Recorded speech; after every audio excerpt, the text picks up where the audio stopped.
예수님의 죽음당함의 실행 주체가 누구였어요? 표면적으로는 바리새인이었지만 하나님이 죽인 거란 말입니다. 그러면 예수 안에서 죽었다가 살아난 하나님의 백성들은 누가 죽이신다는? 하나님이 죽인다는 것입니다.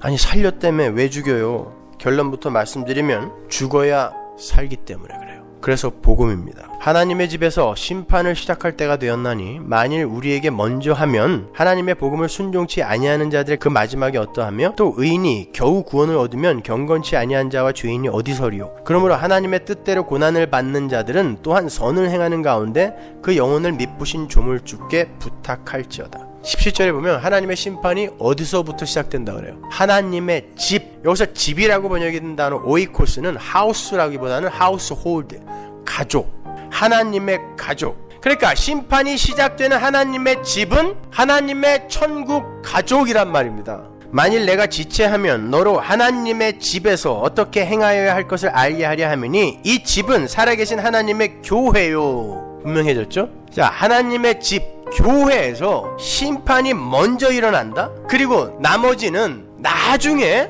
최후의 심판 때 심판을 받게 된다 그래요. 왜 우리가 먼저 받아야 되냔 말이에요. 잘 보시면요, 바울이요 하나님의 집이라고 말을 하고는 바로 뒤에서 우리라고 말을 받죠. 그러니까 우리, 지금 구원받은 나를 이야기하는 거예요. 그 나, 왜 나에게 하나님이 먼저 심판을 하고 들어오시냔 말이에요. 왜 구원받은 자들은 이미 심판 받았다며, 예수님의 십자가 위에서 심판 받았다며 왜 심판을 하고 들어오냔 말이에요. 우리에게, 왜 우리에게. 여러분 18절에 보면 바울이 우리가 겨우 구원받는다 그러죠. 의인이 겨우 구원받는다. 그 말은 의인이라는 존재가 이 세상에서 하나님의 심판, 그 고난, 시험을 통과하는 게 얼마나 어려운지 겨우 그걸 통과하게 된다라는 뜻에서 의인이 겨우 구원받는다라고 쓴 거예요. 그 심판이 얼마나 힘이 든지 겨우 구원받는다고 이야기하는 거예요. 베드로가